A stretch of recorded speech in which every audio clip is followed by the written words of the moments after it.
per minute with the one regen. One more regen isn't really going to do much. The difference between 240 and 180 is still, it's too much damage you're taking. But if you pick up, so if they pick up a mango, they'll take 160 instead of, or 180 instead of 240 or whatever. But if you're only taking 60 damage per minute and you pick up a mango, all of a sudden you're not taking any damage. And that makes you like infinitely sustainable. Whereas before it's just kind of like you're getting fucked, but it's not as hard. Like you still have to go base every 3 minutes instead of 4 minutes. Whereas the hero with 4 health regen going to 5 never has to go back to base because of the mango. Yeah. And then you go Orb of Venom, which isn't... The Orb of Venom is for heroes that can get on top of people. So like a... what is it? Ricky, Bounty Hunter, Earth Spirit, Tusk, Spirit Breaker. Those heroes that have innate abilities that closes the gap for them. So that you can... I think, go ahead. Oh, sorry. I think my thought process in this was like a Rubik lift into just pulling back to me so I can stun and then I'm already on top of them. But even then, that's so situational that I don't think it's worth it. Yeah, I mean, it's not bad if it means that you can completely zone out the LC, and that's the only goal that you have. But the way that I look at Orb of Venom is it's about 2/3 the cost of boots, and then what it does is when you're attacking somebody, it removes about the same thing as boots gives, like percentage-wise. Does that make sense? Yeah. So it's kind of like you having Orb of Venom is minus 400 gold of movement speed on them. And the cool thing with that is, let's say this Bloodseeker's not here and it's just the Lishreck. Both you and Tidehunter get the equivalent of boots if you attack the Lishreck and run them down with your Orb of Venom. So for 275 gold, you get 800 gold of movement speed for your team. Plus the extra damage is not to be... like, it's a fuck ton of damage. Like, you get 15 damage per hit if you just attack them once for 275 gold. And the equivalent of that would be something like 1,200 gold with armor and everything. So with that, it's meh. And I'd rather, like, you have your boots right now. Yeah, that makes sense. And the thing with Orb of Venom, the way that I explained it, is that only happens for 3 seconds. So when you run from here to here, your Orb of Venom doesn't do anything, but boots will. And boots will also do something if you're running somebody down. And it will also do something if you're running away. And it's also something that you have to build anyway, so it's not out of the way. So... that's kind of like the different ways you want to think about Orb of Venom and boots, and think about if it's worth it or not. So with that frame of mind, do you more understand why I don't really like the Orb of Venom too much? Yeah. Okay. Yeah, it makes a lot of sense. Okay. Yeah, I definitely, like, that was one of my issues this game, is like my starting build, I just that confusion between 4 and 5 just really fucked me up. That's gonna make this kind of weird, and it might run into something where it's literally the replay is next to useless for us because of that. But I don't know if it's gonna hit that or not yet. Yeah.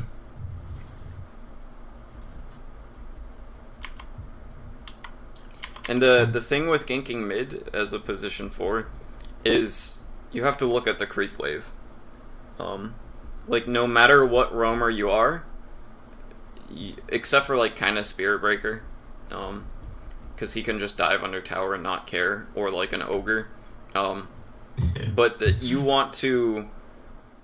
For me to want to gank mid, I know that I have to be able to do something there, Um, and the ability for me to do something is so much higher when the creep wave is here than when it's here.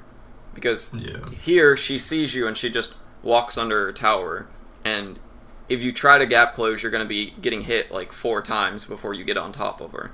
But here, if the creep wave's here and she's right here, you can sneak up behind her and get to her before she even realizes you're there, stun her and Orb of Venom her, and then she has all of this distance while she's slowed with Spear and Orb of Venom before the tower starts kicking in. Whereas, if you try and do something now, the tower will start kicking in before you even get on top of her. Okay. So with that's kind of like how I look at mid a lot. Like, that's a huge factor in it. Like, you're about probably 3 to 4 times more likely to do anything if the creep wave is pushed up here instead of here.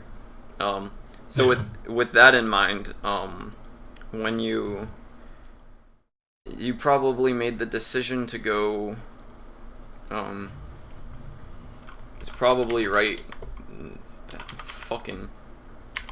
It was right here that you you decided to go mid, which is Rubik TPing? What the fuck is this? Replay bug, I guess. Yeah, I see guess. what you mean on the minimap. I guess what's here, the there, did I send you the 2 videos on roaming? I believe so. I looked through. There was one video I looked through for a few minutes. I can't remember the other. There's a Pudge and a Clockwork one, I think, and they were kind of continuations of each other. But the distilled version of it is you want to look at what needs to be done, what you can actually do, and then what the lanes look like with and without you. So like, it'd be awesome if you could shut down this Bloodseeker, it would be awesome if you could shut down this Medusa, and it'd be decent if you can shut down the LC. So what you need to do is shut down these 2, but what the fuck are you gonna do top when you have a Tide Hunter and they have 3 people up there? And then what the fuck are you gonna do mid when she's under her tower before you even get there? So you want to, or you need to be doing these 2, but you can't. So what you can be doing is shutting down the LC. And if you try to shut down these guys when you can't, you'll oftentimes just end up sapping from the guy that's actually doing something to them, or even feeding. And if you do that and you don't sap and you don't feed, then you're like, if you're just sitting around over here waiting for an opportunity for 10 minutes and you don't steal experience or whatever, aside from you like not having any impact in the mid game because you're level 1, the LC is going to have a lot more impact than she could, which will make more space for these guys. So oftentimes, when you can't do anything to these guys, the best thing that you can actually do to them is shut down the LC and get yourself some resources. So later on, the LC can't make space for these guys, and you'll have more experience to do stuff later. Like in the mid game, if you have your mana burn, you destroy Medusa, because you can just spam that on her every 4 seconds. So you can't do anything now, but you can do stuff later if you have experience. And if you shut this down, then she'll have less room and you'll have more experience, so you can do what you need to. And then later on, when this guy gets like a Radiance or he gets Blood Right, you can easily hit him with 5 seconds of disable with a Carapace and a Impale. So you can do things later, so you don't have to do things now, even though you need to do them. Does that make sense? Yeah. So with all that in mind, it's kind of like, I can't do anything top. All I have is a Tide Hunter. The Bloodseekers, the only way we stop the Bloodseeker is if we put him at a point where if he goes up for a last hit, he dies. But that's very, very unlikely, especially with them having 3 up here right now.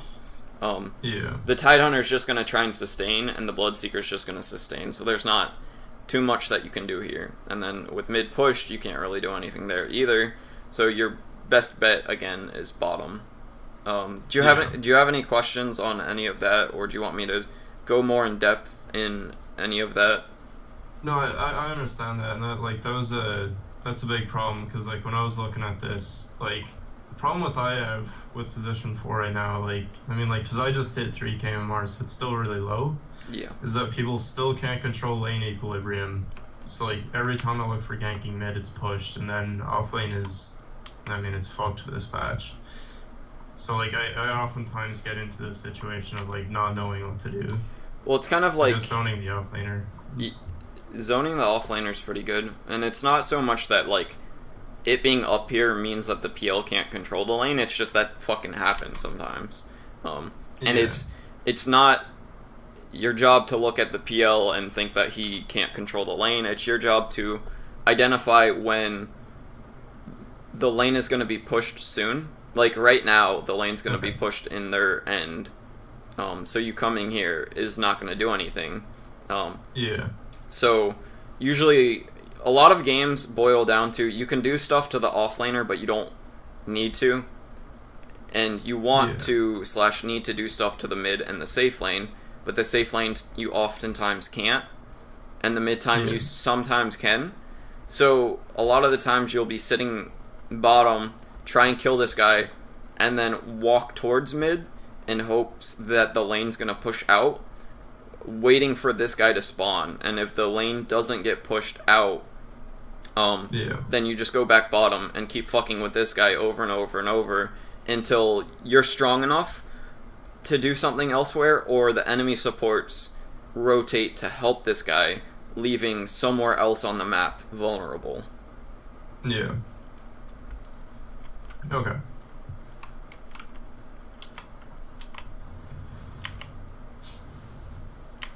And then also you need to be using your quick buy a lot more.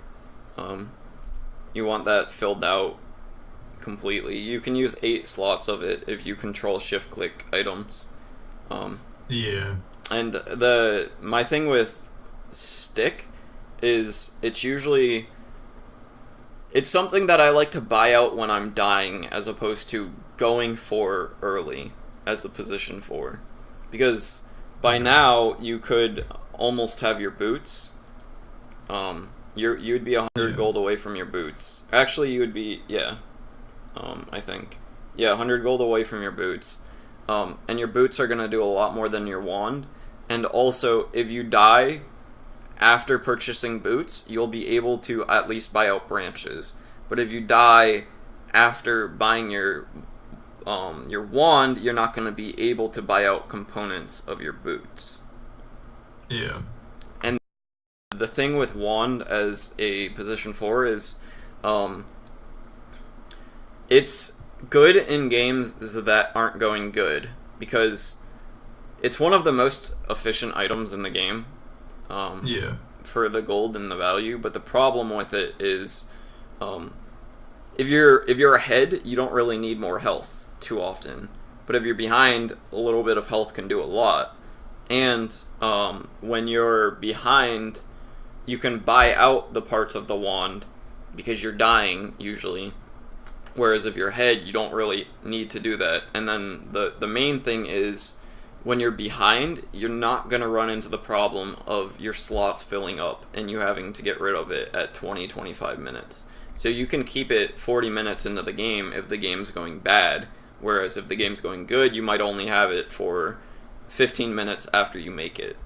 So it's fine that you're going for wand this game, because the game's kind of like, for you at least, not going too well. It's just I would rather see you going for it in the position that it takes away from your death cost, as opposed to going for it just because you can. Does that make sense? Yeah.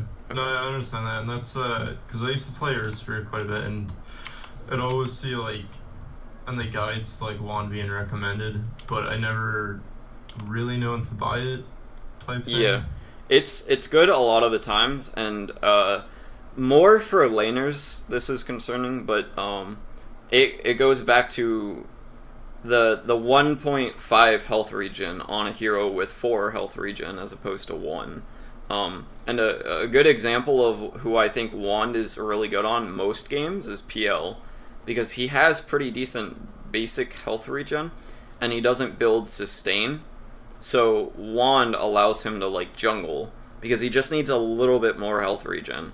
Okay. So when Wand is really good in lanes, because I did the math on it before, it's something like every 70 seconds it's a free tango from the health regen, and a tango every 70 seconds can obviously change how the lane's gonna go. Yeah. But as a roamer, if you're maxed off the whole time, then it's kind of not doing as much as it should be. So for heroes that go in and then like take damage often, like a Pudge or a Spirit Breaker, would probably get more out of a Wand than a Nyx would. What the fuck? Because Pudge, he's always gonna rot, and a Spirit Breaker is always gonna be right on top of the guy, whereas a Nyx, you can carapace if they attack you, and you can impale from long distance. So oftentimes you won't have your health not topped off, and if you do, your natural health regen's often enough to solve it. So these are all things to consider, and it's not saying that Wand is either great or horrible on Nyx. It's just look at the situation and what the game's gonna look like, and then figure out from the things that I've said when to get Wand or not. And getting a Wand in the right games can change your chance of winning by like 5 to 10%, because you can just it can just like do a fuck ton. Or if you buy it when you don't need it, like right now ish, it can reduce your chance of winning by like a good 3%. Okay. Because like if you have boots here, like if you had boots there, you probably would have caught up to her, got the Orb of Venom off, and then got your stun, and maybe you kill her there. Of course, that's probably like a 20% chance, but at the very least, you do a lot more damage to her, and she has to back. Instead of, like, if she flies out a salve, she's fine. Yeah. And that's just, like, an example that happened, like, 10 seconds later, so it's an easy example to pick up on. Yeah. Yeah, I accidentally used my mango there. Oh, nice. I don't know if you saw that. Feels bad. Yeah. This is top tier Dota right here. Yeah. This was This is pretty good. I like this. Around.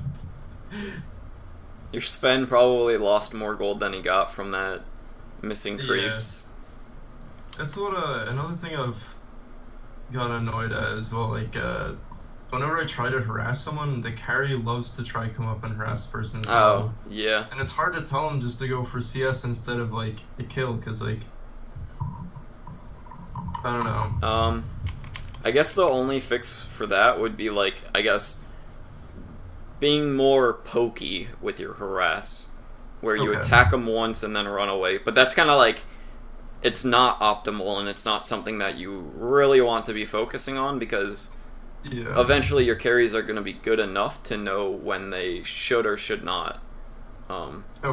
Like, going back to the point I made before, if you bought out every time you... Did you die yet? No, never mind. Lol, feels bad. I was gonna say, if you bought out every time you died, I was hoping you've died like twice by now, but I guess you didn't. You would have had your boots like a minute ago. But of course, it doesn't work this game.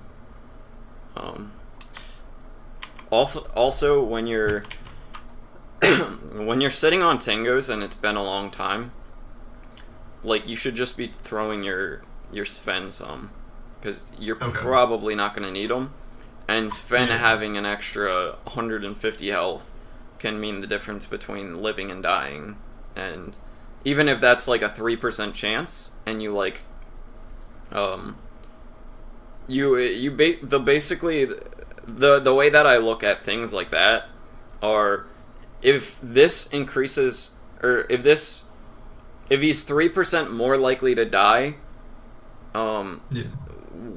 if I don't give him a Tango, then I try and mentally, like, think about how much his death is going to impact the game, and then reduce that by 97%, and that kind of like averages out how much impact you're going to do by doing something, and that works for like everything. So Okay. you holding a Tango instead of your Sven having the Tango does nothing for you, and it does a decent amount for the Sven. Okay. So if he dies and he dies, if he doesn't ever regen full from this point, and he dies and he would have lived with 150 health, then you not giving him a Tango is the reason that he died. Okay. Yeah, I understand. That makes sense. And also, if he has more health, he can play more aggressively. Like if he's at full health and the LC's at half, but the LC is 50% stronger than him, the Sven can still kill the LC, and the LC can't trade with him.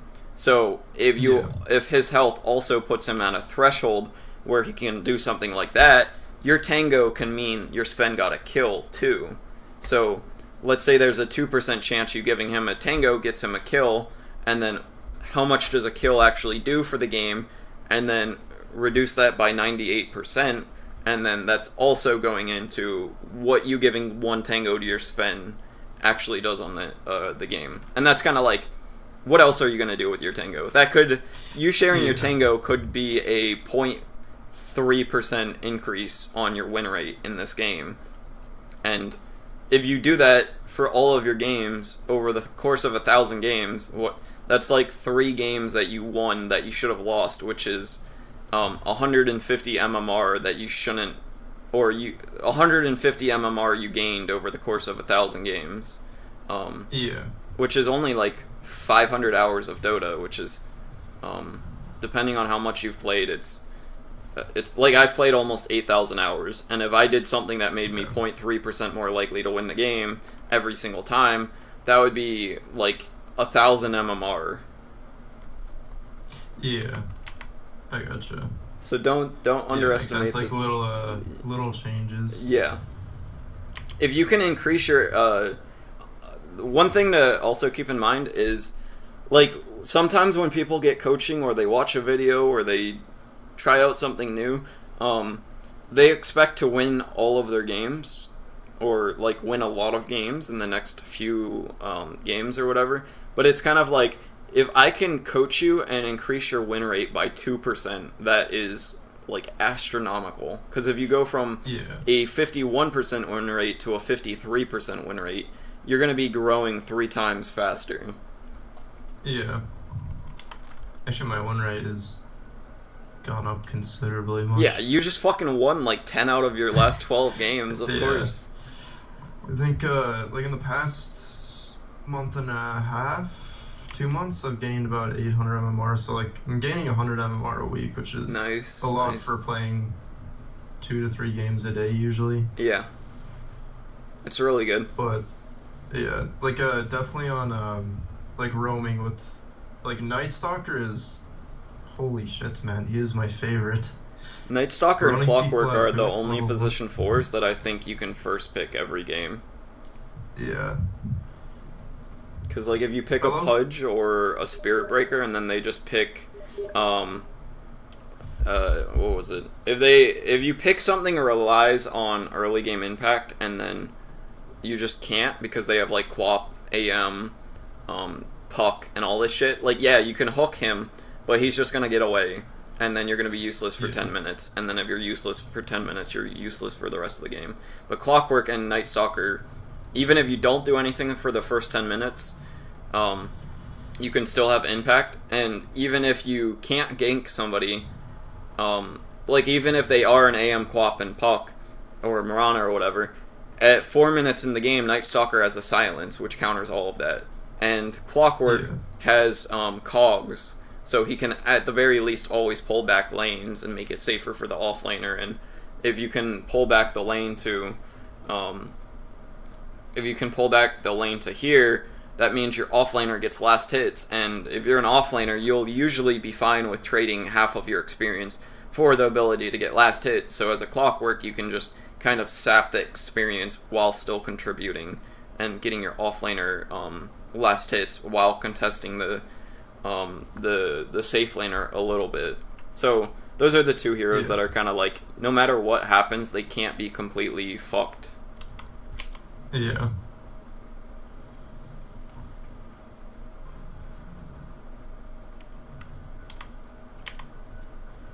I think this was a missed call by me going in on this.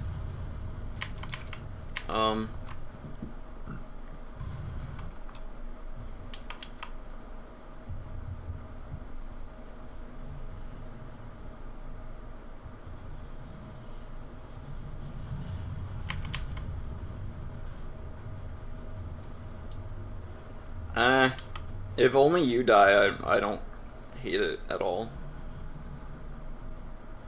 Yeah. Because the whole thing here is they're going 5v3 and your Tidehunter and your PL are free farming, and you killed Medusa, and only you died. Like, yeah, you gave up dual damage, but that's gonna happen. Yeah. Okay.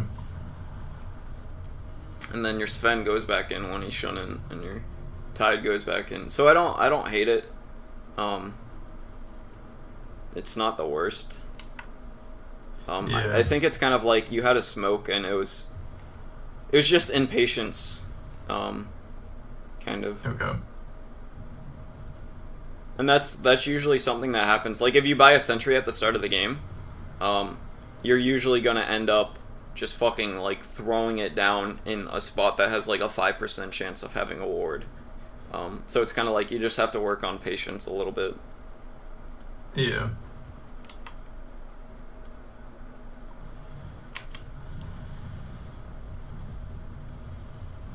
Also, I would like to have seen you skill up your W. Yeah. This game, it would have been fine to have maxed your W by level 7 even. Okay. The times that I consider that is Leshreck has a bunch of mana, but the main ones are like if they have a invoker or an OD or basically high intelligence gains heroes that you can just sit where they are and make them completely useless. Because this at level, the difference between level 3 and 4 is 3 times the cooldown reduction.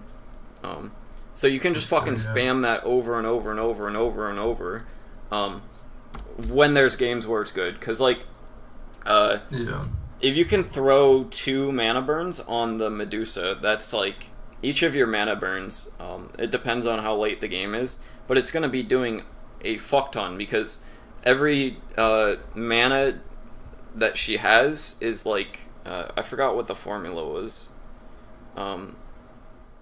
I think it's basically like every mana is 2.5 times her health. So if you nuke her, if you mana burn her for 100 mana, it's going to do 100 damage, and then it's going to be 250 mana that's reduced, so it's going to be 350 damage. And if you can do that twice, that's 700 damage in 4 seconds at level 7, and that only scales as the game goes on. And then with this guy, he's also got a bunch of intelligence, and he's useless without mana. So... Okay. Yeah, I actually didn't even look at the cooldown on that. I didn't realize it was 4 second cooldown. It's ridiculous at level 4. And that's the main reason that you skill it. Like, the difference between level 1 and level 3 is, like, next to nothing. Because level 3, I guess you can kind of sometimes get it off twice in a fight. But level 1 and 2 are essentially the same. Level 3 is sometimes better. Level 4 is fucking, like, day and night difference. Whereas the rest of your stuff kind of, like, isn't. Like, Impale is never bad to max first. It's just kind of, like, always safe. But there are situations where this is, like, ridiculously good maxed. And it's just understanding when that is. Okay.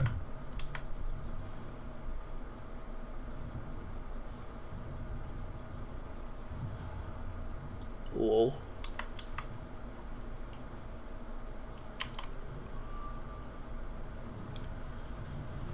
Yeah, I think I might have been a bit too ballsy with some of the decisions warding I was doing. I don't know if I should have gotten away with some of the stuff I did later, at least.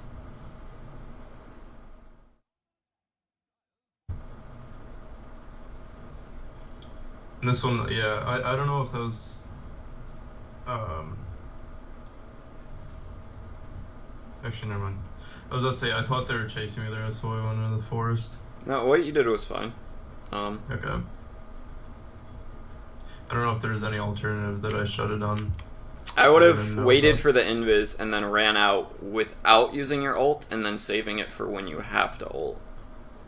Okay. Because now you don't have your ult for 30 seconds, so you decide to farm a wave instead of go bottom. Okay. But if you had your ult and you went bottom, you could make a lot more plays. Yeah.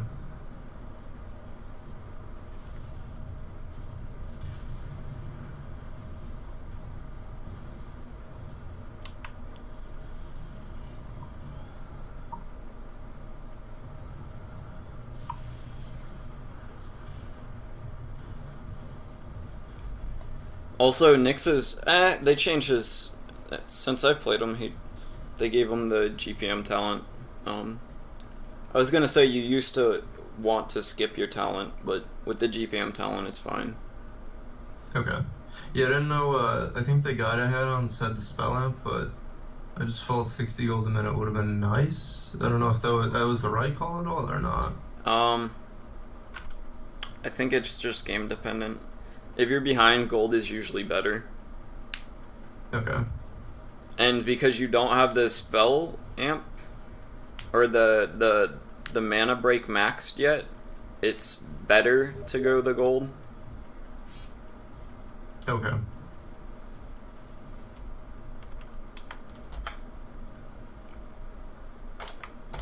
Yeah, cause I don't play Nyx that often. Like he's a super strong hero, obviously.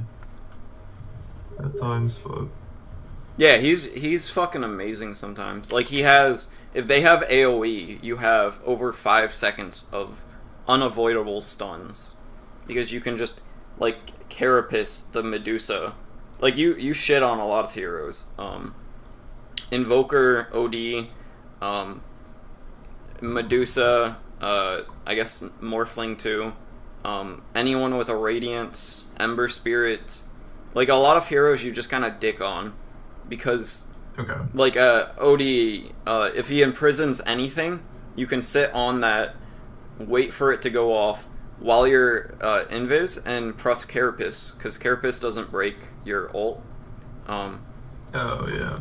And then you get the free stun off, you can attack him, mana burn him, and then wait for your Carapace to end, and then stun him again, and then mana burn him again. And you'll have done, what is it, 5 times his intelligence in damage from your mana burn. Or 10 times, because you can Carapace, attack, mana burn, stun, and then mana burn in all of that, because this is 5.2 seconds of stun, and this is a 4-second cooldown. Nuts. Yeah, it's ridiculous. And then if they have a Radiance, you can do the same. If they have an Ember and he's farming with a Flame Guard, you can do the same. Invoker has a fuck ton of AoE spells and a bunch of intelligence, so it's easy to hit him with a Carapace, and his spells are strong, so the Carapace does a lot of damage. Windrunner, Tinker, Storm Spirit sometimes. Yeah, he just kind of like shits on specific heroes if you know how to do it. Yeah.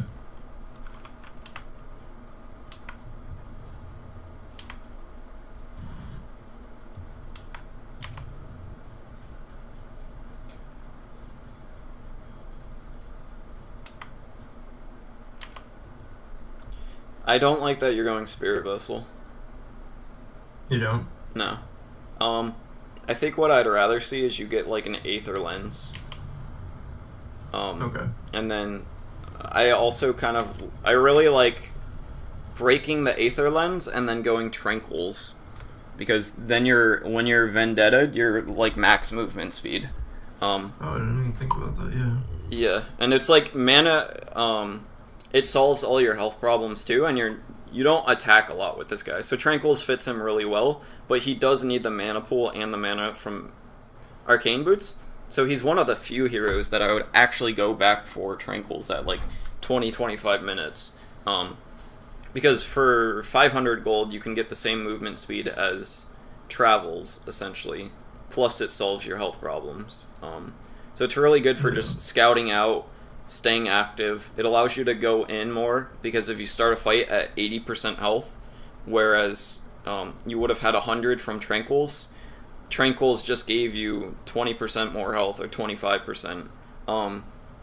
So it makes you tankier, it makes you more able to get like dirty in fights, like go in and actually use your Carapace.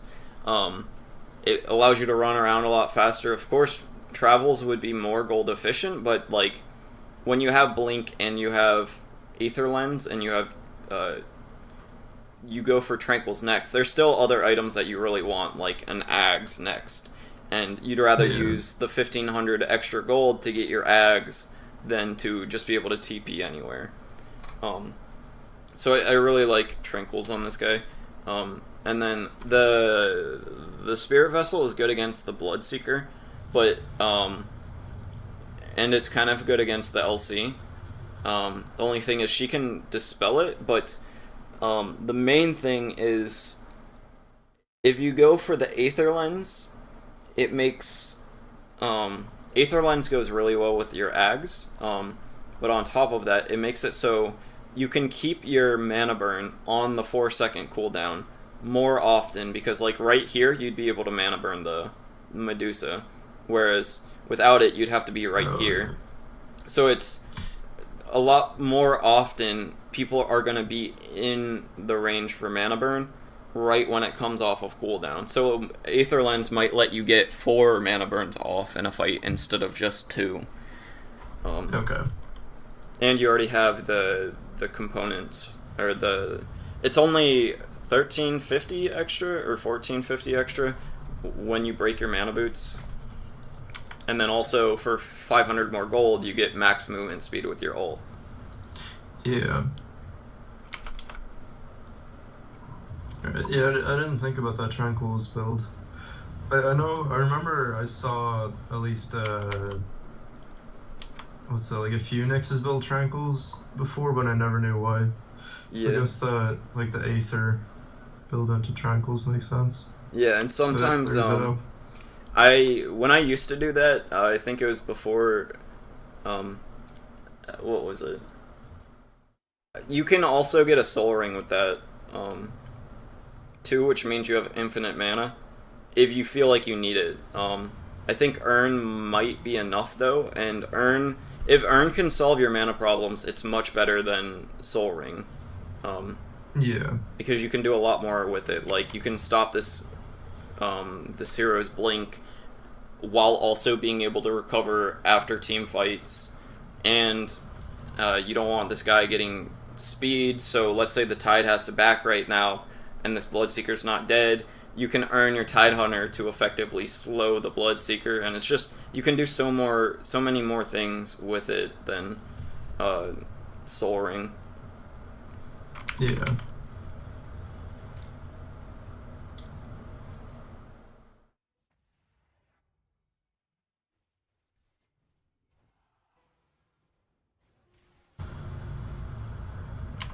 See if we watch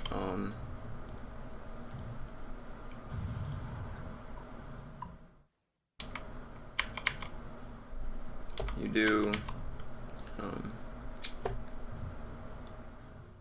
300 mana burn.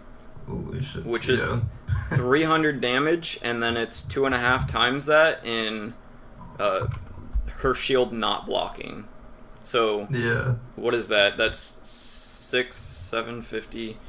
That's 1,005 damage, or 1,050 damage every 4 seconds on her. And then the only time that it's not going to do that is when she doesn't have any mana.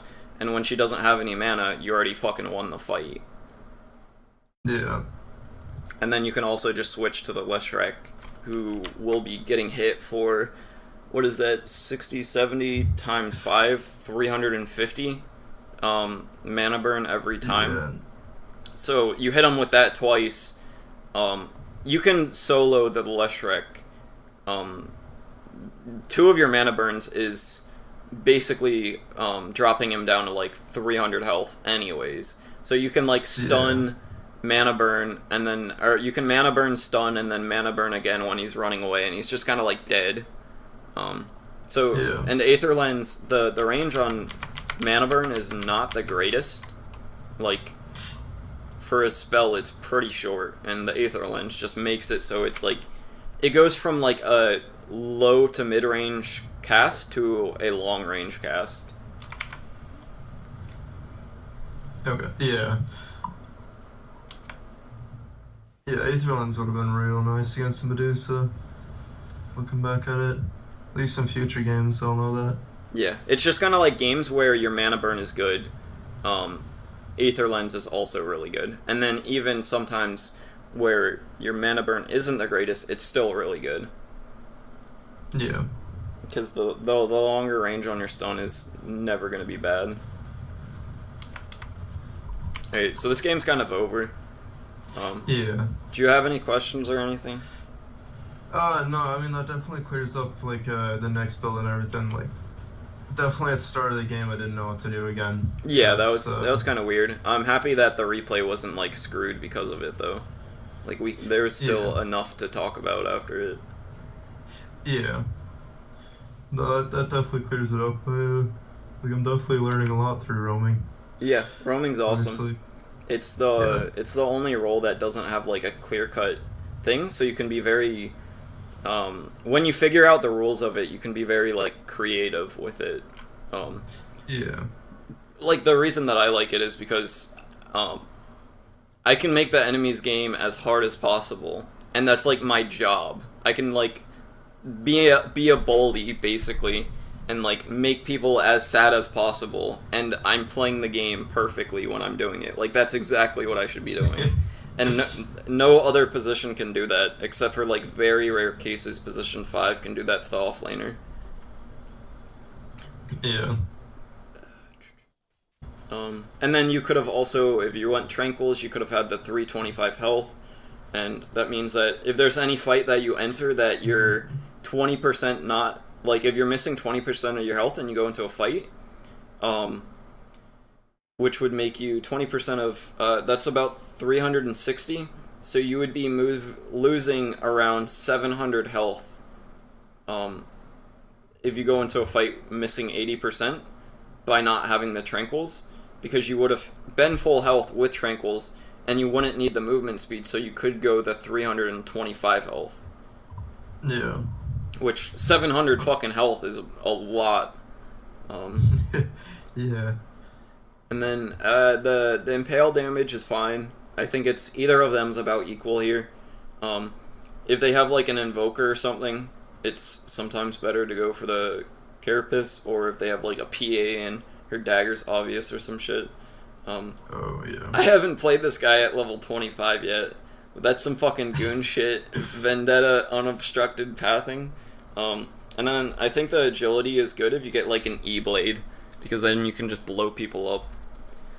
Yeah. But yeah. Also, the armor from it is huge. Oh yeah, that's fucking, what is that? That's like 17, 18 armor, 100 damage, 100 attack speed.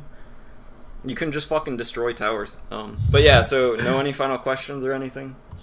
No, I mean, that definitely cleared up the early game for me. Like, that was a struggle bus for me. Well, I'm glad that helped. Alright, so I'll cut the recording here, and then I can put that up for you. Okay. Alright.